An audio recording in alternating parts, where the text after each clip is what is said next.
সবাই না কাককে খুঁজতেছেন, কাক বলতে কাওয়া, কাওয়াকে খুঁজতেছেন। আচ্ছা, আমি না এই কাওয়াকে আজকে দেখাবো।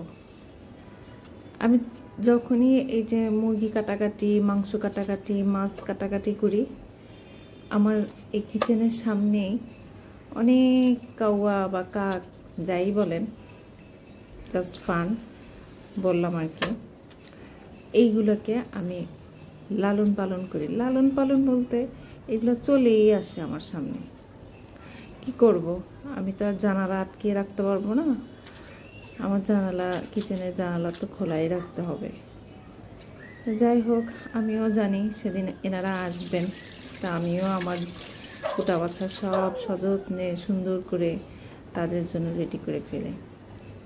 এই যে এখন দেখাবো,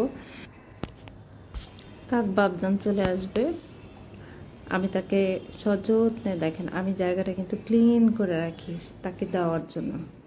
যখনই এগুলো কুটা বাছা করি তখনই আমি আমার এই জানালার এই সাইডগুলো আমি আবার পরিষ্কার করে ক্লিন করে ফেলি, ওনাদেরকে খাবার দেবো। এই যে চলে আসছে, এই সময় উনি একা না, আরও অনেক আছে এখানে।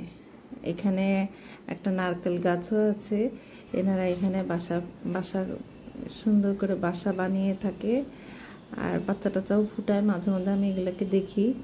বাচ্চাগুলো আবার আমাকে একটু ভয় পায়। যখন বাচ্চাগুলো ফুটে যায়, তখন এরা যখন একটু বড় হয়, তখন দেখে এখানে এই ম্যাডাম আপা কিন্তু আছে। আমি ওদেরকে সব সময় চোখে চোখে রাখি যে বাচ্চাগুলো কত বড় হলো, কত কি।